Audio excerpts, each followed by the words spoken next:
नमस्कार, बहुत स्वागत है आपका। मैं हूं आपके साथ सुमित शर्मा। न्यूज रूम से मेरे सहयोगी पुनीत भी जुड़े हुए हैं खबरों को अलग तरीके से जानने के लिए, समझने के, उनका भी हम रुख करेंगे। लेकिन उससे पहले भोपाल से बड़ी खबर मैं आपको दे दूं। अग्निवीर भर्ती के दौरान संदिग्ध युवक की कस्टडी के मामले में पुलिस और दूसरी जांच एजेंसी को कोई संदिग्ध सबूत नहीं मिले। बताया जा रहा है कि उसके डिलीवरी बॉय होने के चलते मोबाइल फोन से सेना के अफसरों के नंबर मिले थे। वहीं उसके मोबाइल पर फेक कॉल आने के चलते मोबाइल में पाकिस्तान और विदेश के नंबर भी पाए गए।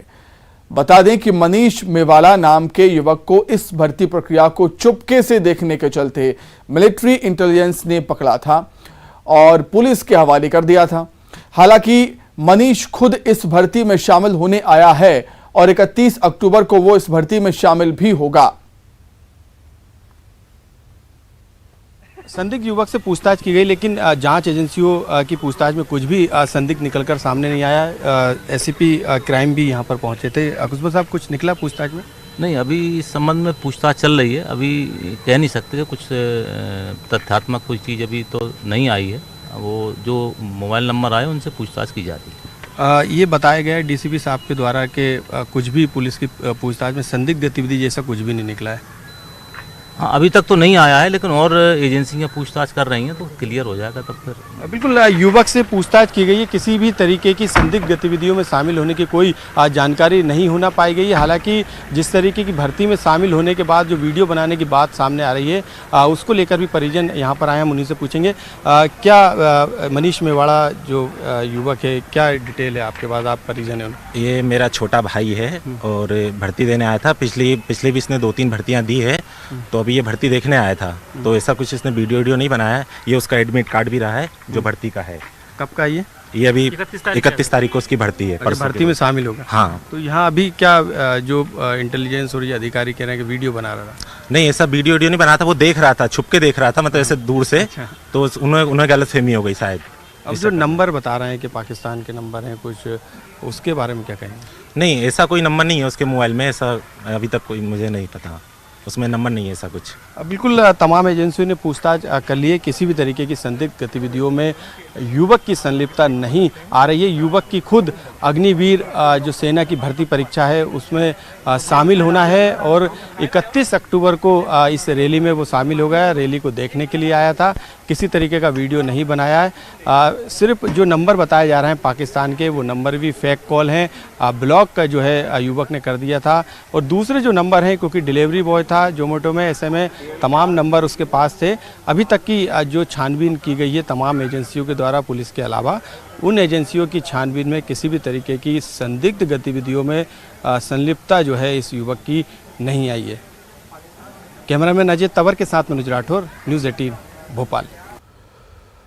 तो इस मामले में अभी क्या कुछ अपडेट है वो हम जानेंगे। सीधे भोपाल का रुख कर लेते हैं। मनोज राठौर हमारे साथ जुड़ गए हैं इस समय। मनोज, ये युवक चुपके से भर्ती प्रक्रिया देख रहा था और क्या इसके अलावा जो तथ्य हैं और क्या वजह है जो युवक को पकड़ा है और उससे पूछताछ हो रही है? जी बिल्कुल, युवक के बारे में पूरी जानकारी को इकट्ठा करने का काम तमाम एजेंसियों ने किया था, क्योंकि मिलिट्री इंटेलिजेंस ने उसे पकड़ने का काम किया था। उसके बाद जांच के लिए पुलिस को हवाले किया गया था। पुलिस ने पूछताछ भी की। डीसीपी, एसीपी रैंक के अफसरों ने पूछताछ की। इसके अलावा एसीपी क्राइम ब्रांच ने भी पूछताछ की, आईबी ने पूछताछ की, इंटेलिजेंस एजेंसियों ने पूछताछ की। अभी मध्य प्रदेश की एटीएस के अधिकारी जो हैं वो पूछताछ कर रहे हैं। अभी फ़िलहाल सुबह 10 बजे से युवक को पकड़ा था और उसके बाद अपनी कार्रवाई करने के बाद मिलिट्री इंटेलिजेंस ने उसे पुलिस के हवाले किया था। जहांगीराबाद थाने में अभी भी जो एजेंसी है एटीएस, वो पूछताछ लगातार कर रही है। कई जानकारी जुटाने का काम किया जा रहा है। ख़ास तौर से जो पाकिस्तान और दूसरे देशों के नंबर उसके मोबाइल फ़ोन पे मिले हैं, उसको लेके बारीकी से जांच की जा रही है। लेकिन अभी तक की जो जांच पड़ताल पुलिस के साथ दूसरी एजेंसियों ने की है, उसमें किसी तरीके की संदिग्ध गतिविधियों में शामिल होने के सबूत नहीं मिले हैं। परिजनों का भी यही कहना है कि 31 अक्टूबर को उसको भर्ती परीक्षा में शामिल होना है।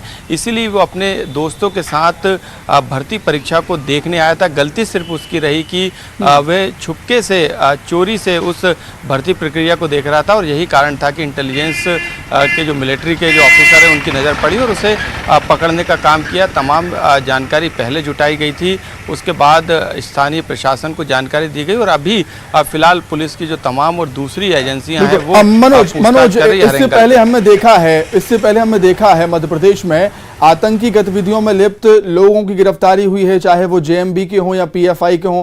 शायद यही वजह है कि पुलिस ज्यादा एक्टिव है और ज्यादा इस बारे में सोच रही है, संदिग्धों के बारे में।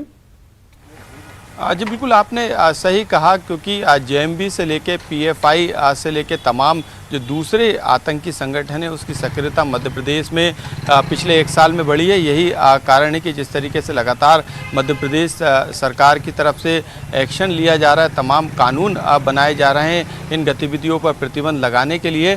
ऐसे में लगातार जो एजेंसियां हैं वो सक्रिय है, रडार पर ऐसे संदिग्ध लोग हैं और यदि मिलिट्री इंटेलिजेंस यदि किसी संदिग्ध युवक को पकड़ के यदि वहाँ की गोपनीय जो प्रक्रिया की जो जानकारी है उसका वीडियो बना रहा था, ये तमाम जांच के विषय हैं, लेकिन अभी तक कोई जांच में बात निकलकर नहीं सामने आई। यही कारण है कि किसी तरीके की लापरवाही ना हो, इस पूरे मामले में किसी तरीके की चूक ना हो। इसी कारण भोपाल पुलिस के अधिकारियों ने तो अपनी पूछताछ पूरी कर ली है, लेकिन अभी भी जो दूसरी एजेंसी हैं, चाहे वो राज्य सरकार की जांच एजेंसी हो या फिर केंद्र सरकार की, वो तमाम एजेंसियां अपने स्तर पर पूछताछ कर रही है। जहांगीराबाद थाने में युवक से अभी फिलहाल कई घंटे हो गए, लेकिन युवक को छोड़ा नहीं गया जब तक कि पूरी तफ्तीश एजेंसियों की पूरी नहीं हो जाती। ठीक है मनोज, बहुत धन्यवाद आपका जुड़ने के लिए और तमाम जानकारी के लिए आपका बहुत शुक्रिया।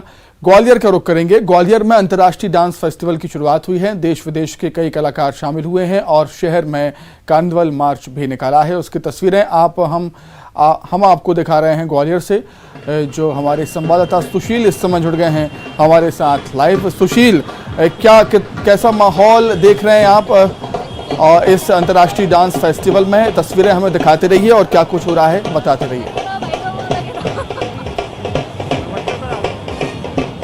बिल्कुल, देखिए आज ग्वालियर में ये उद्भव इंटरनेशनल डांस फेस्टिवल शुरू हो चुका है और इस वक्त कार्निवाल निकल रहा है ग्वालियर की सड़कों पर। आप देख सकते हैं कितना मनमोहक नज़ारा है, एक से बढ़कर एक कलाकार यहाँ पर आए हैं। ग्वालियर में भारत के साथ ही 4 अन्य देशों के कलाकार भी ग्वालियर में आए हैं जो अंतर्राष्ट्रीय नृत्य और इसके अलावा यहाँ संगीत की प्रस्तुतियाँ देंगे। ये आप देख सकते हैं, ये जो दल है ये ताइवान का है। ताइवान का जो दल आया है भारत में, ये बहुत खुश नजर आ रहा है और इनकी ये पहली यात्रा है ताइवान की। और ताइवान इस कार्यक्रम में देख सकते हैं आप कितना उत्साहित है ये लोग। और आप देखिए, इनसे बात करने की कोशिश करेंगे। How do you feel in India? Very excited, and India is very passionate. Everyone. Perfect. ये जो ताइवान के कलाकार हैं, इनकी आकर्षक जो ड्रेस है, इसी आकर्षक जो परिधानों में ये सांस्कृतिक कार्यक्रमों की प्रस्तुति थोड़ी देर बाद देंगे। और ये लगातार जो कार्निवाल है ग्वालियर शहर के फूलबाग इलाके से निकल रहा है। ये देखिए, इसमें भारत के भी कई राज्यों की महत्वपूर्ण जो टीमें हैं वो यहाँ परफॉर्मेंस देने के लिए आई है। और किर्गिस्तान के अलावा यहाँ देखें तो उज्बेकिस्तान, इसके अलावा श्रीलंका और के साथ ही 5 देशों के कलाकार हैं। आप देखिए, ये आगे ये जो एक और विदेश का जो दल है, ये आप देखिए,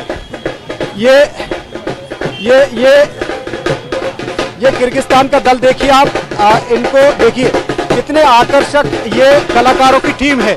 ये नन्ही नन्ही परियों की तरह नजर आ रही है इनकी टीम। और ये आज शाम को ग्वालियर में एक भव्य प्रस्तुति देंगे। ये देख सकते हैं कि लगातार जो शहर की सड़कों पर चल रहे हैं, तो शहर में भी लोगों में उत्साह है। अपने मोबाइल में इस नज़ारे को कैद कर रहे हैं, क्योंकि हर साल उद्भव इंटरनेशनल जो फेस्टिवल होता है उसमें कलाकार आते हैं। ये देखिए, भारत के जो ताज कहे जाने वाले राज्य कश्मीर की ये टीम है। ये कश्मीर की टीम भी आई है। भारत के अलग अलग राज्यों की जो टीमें हैं उनमें कश्मीर की भी टीम शामिल है और कश्मीर की टीम के कलाकारों से बात करेंगे। आप बताएं किस तरह से कार्निवाल में आज आपको अच्छा लग रहा है यहाँ?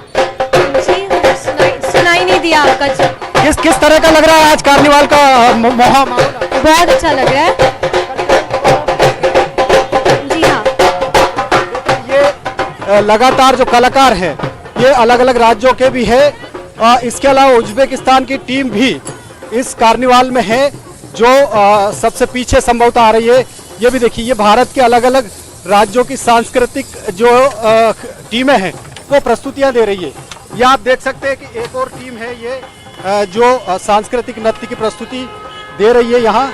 और इसके साथ ही जो आज शाम को एक भव्य रंगारंग कार्यक्रम शुरू होगा, उस कार्यक्रम में निश्चित तौर पर ये जो टीमें हैं अपना कहीं ना कहीं एक बेहतरीन परफॉर्मेंस देगी। और उसके साथ ही उज्बेकिस्तान, किर्गिस्तान और इसके अलावा ताइवान की जो टीम है वो टीमें भी आज अपने अपने देशों की जो सांस्कृतिक प्रस्तुतियां हैं, जिस तरह से भारत के अलग अलग राज्यों की सांस्कृतिक प्रस्तुतियां हैं, उसी तरह से ताइवान के जो सांस्कृतिक कार्यक्रम है, सांस्कृतिक नृत्य है, उनकी भी प्रस्तुति होंगी। आपको बता दें कि ताइवान के जो दल भारत आए हैं वो बेहद खुश है और उनका यही कहना है कि भारत में उन्हें अपने देश जैसा ही माहौल मिल रहा है। भारत में उनको वो प्रेम और सम्मान मिल रहा है कि जो उन्हें भारत आने के बाद ताइवान की कमी महसूस नहीं हो रही है। आप देखिए, ये एक और दल है जो लगातार प्रस्तुति दे रहा है। लगभग 3 से 4 किलोमीटर का ये मार्च रहेगा। ये देखिए आकर्षक तस्वीरें। आपको एक बार फिर से ये जो टीम है, अब देखिए किर्गिस्तान के कलाकार जो है ये खड़े हैं और भारत में आए हैं तो इनको अच्छा लग रहा है कहीं ना कहीं। और ये आज शाम को यहाँ प्रस्तुतियाँ देंगे और 4 दिन तक चलने वाले इस उद्भव इंटरनेशनल डांस फेस्टिवल में ये जो ताइवान की टीम है, आप देख सकते हैं इनके चेहरों की हंसी ये बता रही है कि ये भारत में कितना खुश नज़र आ रहे हैं। हालांकि बहुत से ऐसे कलाकार हैं जो अंग्रेजी नहीं जानते, लेकिन जो इनके साथ इनके कोच आए हैं, साथ ही जो मेंटर आए हैं, वो लगातार ये बता रहे हैं न्यूज़ 18 को भी कि जो है ये बेहद खुश है।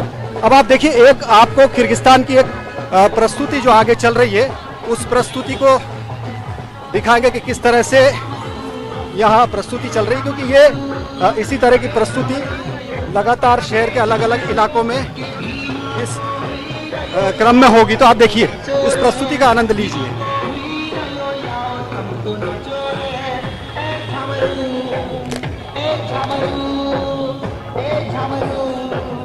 इसमें श्रीलंका की टीम भी शामिल है। ठीक है।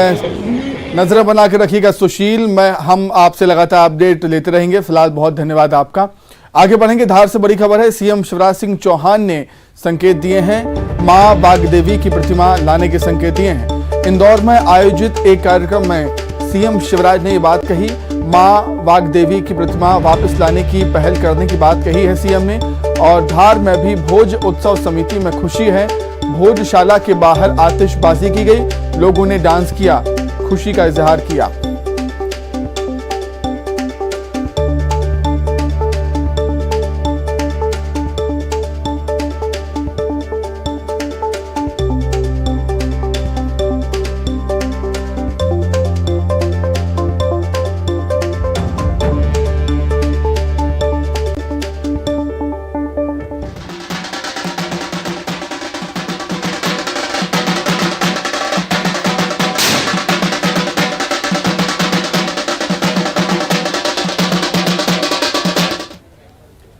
और चलिए बढ़ते हैं आगे और बात करते हैं एक बड़ी सौगात की। मुख्यमंत्री शिवराज सिंह चौहान आज इंदौर में थे और यहां से उन्होंने शिक्षा के क्षेत्र में एक बड़ी सौगात मध्य प्रदेश को दी है, क्योंकि सीएम राइज स्कूल खोलने का ऐलान सरकार कर चुकी है। और इसके बाद मुख्यमंत्री शिवराज सिंह चौहान ने इंदौर के 5 स्कूलों समेत प्रदेश के 69 सीएम राइज स्कूल की नींव रखी है। सीएम ने सीएम राइज के लिए चयनित स्कूलों के नए भवनों का भूमि पूजन किया। इन स्कूलों के लिए 2519 करोड़ रुपए की लागत रखी गई है। मुख्यमंत्री शिवराज सिंह चौहान ने कहा कि मैं भी बचपन में सरकारी स्कूल में पढ़ा, वहाँ टाट पट्टी तक नहीं होती थी, घर से बोरे लेकर जाना पड़ता था और उस पर बैठकर हम पढ़ाई करते थे। आपको बता दें कि 5 CM rise school Indore, Mhow और सांवेर विधानसभा में बनाए जाने हैं। मुख्यमंत्री शिवराज सिंह चौहान ने इसी दौरान मोटिवेशनल स्पीकर की भूमिका भी निभाई और बच्चों से जीवन में आगे बढ़ने के लिए कड़ी मेहनत करने का आह्वान किया। उन्होंने कहा कि बचपन में स्वामी विवेकानंद की शिक्षा ने उनके जीवन को एक नई दिशा दी। स्वामी विवेकानंद ने कहा था कि मानव शरीर सिर्फ हाड़ मांस का पुतला नहीं है, ईश्वर ने हमें असीम शक्तियां और सामर्थ्य दिया है। कड़े परिश्रम से जीवन में नई ऊंचाइयां हम सभी हासिल करें। सीएम ने कहा कि कोविड काल में जब अस्पताल में वो भर्ती थे तब उन्हें ये ध्यान आया कि शिक्षा के क्षेत्र में कोई कार्य करना चाहिए। इसके बाद स्कूली शिक्षा मंत्री और अधिकारियों के साथ उन्होंने बैठक की और प्लान तैयार किया। उन्होंने कहा कि मैं भी सरकारी स्कूल में पढ़ा हूं और तब विचार आता था कि सरकारी स्कूलों की स्थिति और सुधरनी चाहिए क्योंकि तब के हालात कुछ और थे। इसके साथ ही सीएम राइज स्कूलों को प्राइवेट स्कूल से और बेहतर बनाने की बात भी उन्होंने कही है। उन्होंने विद्यार्थियों को पढ़ाई लिखाई के साथ खेलकूद, सांस्कृतिक कार्यक्रम के लिए भी टीचर्स की व्यवस्था करने की बात कही और कहा कि जो बच्चा खेल में जाना चाहता है उसे खेल में भेजा जाएगा, जो बच्चा सांस्कृतिक कार्यक्रम में जाना चाहता है उसे सांस्कृतिक कार्यक्रम में भेजा जाएगा। पालकों से भी मुख्यमंत्री ने यह अपील और आग्रह किया कि बच्चों को सिर्फ पढ़ाई और पढ़ाई में ही ना धकेला जाए, उन्हें खेलने कूदने के लिए समय दिया जाए ताकि बच्चे का भविष्य उज्जवल हो सके। इसके साथ ही मुख्यमंत्री शिवराज सिंह चौहान ने कहा कि मध्य प्रदेश में MBBS की पढ़ाई तो हिंदी में शुरू कर दी गई है, अब इंजीनियरिंग की पढ़ाई भी हिंदी में शुरू कराई जाएगी। मेरे प्यारे भांजों और लाडली भांजियों, आप सबको प्यार और आशीर्वाद।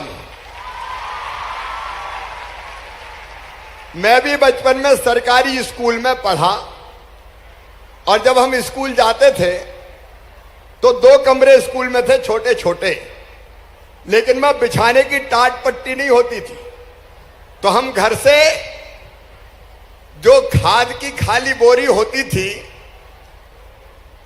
उसको हम कहते थे फट्टी।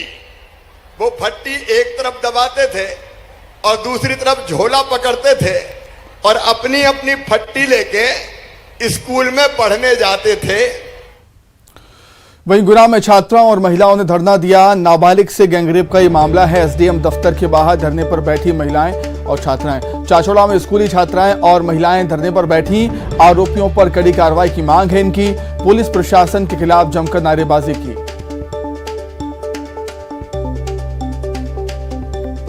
ज्यादा जानकारी के लिए हम बातचीत करेंगे गुना संवाददाता विजय जोगी हमारे साथ जुड़ गए हैं फोन पर। विजय, क्या कुछ जानकारी है, कुछ आश्वासन मिला क्या महिलाओं को, छात्राओं को? देखिए सुमित, जाहिर सी बात है, अब जनता जो है आक्रोशित होती जा रही है इस मामले में। आरोपियों के खिलाफ जब तक जो है पुख्ता कार्रवाई नहीं हो जाती, जिसको लेकर अब महिलाएं और स्कूली छात्राएं भी जो है शासकीय दफ्तरों पर धरना दे रही हैं। अभी कुछ ही देर पहले चाचौड़ा एसडीएम दफ्तर के सामने अभी महिलाएं और स्कूली जो छात्राएं हैं वो धरना प्रदर्शन अभी भी उनका जारी है और पुलिस के खिलाफ जमकर नारेबाजी यहाँ पर की जा रही है। आरोपियों को फांसी दो, इस तरह के नारे यहाँ पर युवतियों द्वारा और महिलाओं द्वारा लगाए जा रहे हैं और आरोपियों पर सख्त से सख्त कार्रवाई हो, ये मांग जो है ये सभी महिलाएं कर रही हैं। बहुत शुक्रिया आपका, धन्यवाद। जबलपुर से बड़ी खबर है। जागरूकता कार्यक्रम में मची है लूट। फ्री में बट रहे हेलमेट की लूट मच गई। हेलमेट लेने में पुलिसकर्मी भी पीछे नहीं रहे। 3 पत्ती चौराहे पर हेलमेट की लूट मची। ये तस्वीरें देखिए किस तरीके से हेलमेट के लिए लोग आपको नजर आ रहे होंगे। हेलमेट लेने के लिए फ्री हेलमेट के लिए धक्का मुक्की और छीना झपटी भी हुई। पुलिस अधीक्षक ने बांटे थे फ्री में हेलमेट और जब कोई चीज फ्री में मिलती है तो क्या होता है, तस्वीरें देख लीजिए आप। छठ पर्व पर प्रदेश की संस्कारधानी में खास तैयारियां की गई हैं और इसके लिए जबलपुर के 16 स्थानों पर अर्ध और स्नान की व्यवस्था की गई है। जिला प्रशासन ने इसके लिए विशेष इंतजाम किए हैं। घाटों पर साफ सफाई भी है ताकि श्रद्धालु पूरे उत्साह और उल्लास के साथ इस पर्व को मना सकें।